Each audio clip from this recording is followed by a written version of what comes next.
This is video number 21.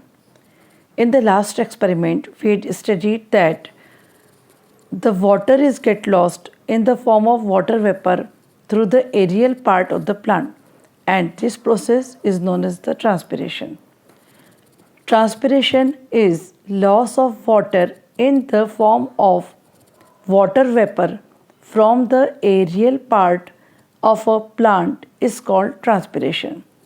In this process, mainly the leaves participate and sometimes stem also help in this process. Now we have to study about the significance of transpiration. First point is transpiration help in the absorption and upward movement of water and mineral dissolved in it from the root to the leaves.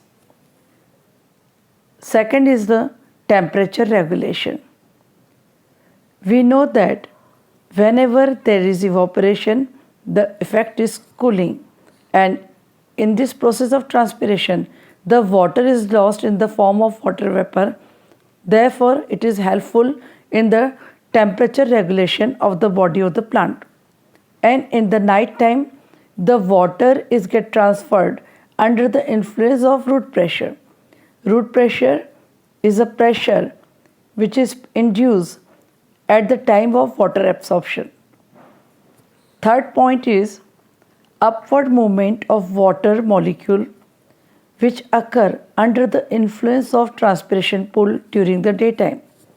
We know that at the noon time, when the rate of transpiration is highest, at that time an upward movement of water takes place in a very fast manner, and that occur under the influence of transpiration pull. इस video number 21 में हम वाष्पोत्सर्जन का अध्ययन करेंगे। पिछले प्रयोग में हमने देखा कि पौधों के वायवीय अंगों के द्वारा जल की वाष्प के रूप में हानि होती है, जिसे हम वाष्पोत्सर्जन कहते हैं। वाष्पोत्सर्जन अर्थात पौधे के वायवीय भागों से जल की वाष्प के रूप में होने वाली हानि को वाष्पोत्सर्जन कहा जाता है। इसके पश्चात हम वाष्पोत्सर्जन का महत्व पढ़ेंगे। इसका पहला बिंदु है वाष्पोत्सर्जन जल के अवशोषण एवं जड़ से पत्तियों तक जल तथा उसमें विलय खनिज लवणों के ऊपरीमुखी गति में सहायक है। ऊपरीमुखी मतलब ऊपर की दिशा में। जैसा हमें मालूम है कि जल एवं खनिज लवण भूमि में पाए जाते हैं, भूमि के अंदर जड़ें नीचे स्थित होती हैं और वाष्पोत्सर्जन के प्रभाव के कारण जल तथा उसमें घुलित खनिज लवणों का परिवहन नीचे से ऊपर की दिशा में होता है। दूसरा है ताप नियमन।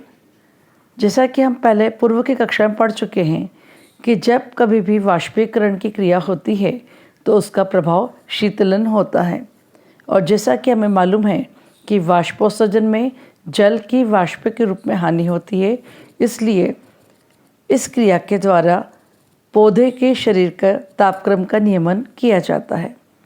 रात्रि के समय मूल दाब के प्रभाव के कारण जल के अणुओं का हस्तांतरण जड़ से पौधों के विभिन्न भागों में किया जाता है।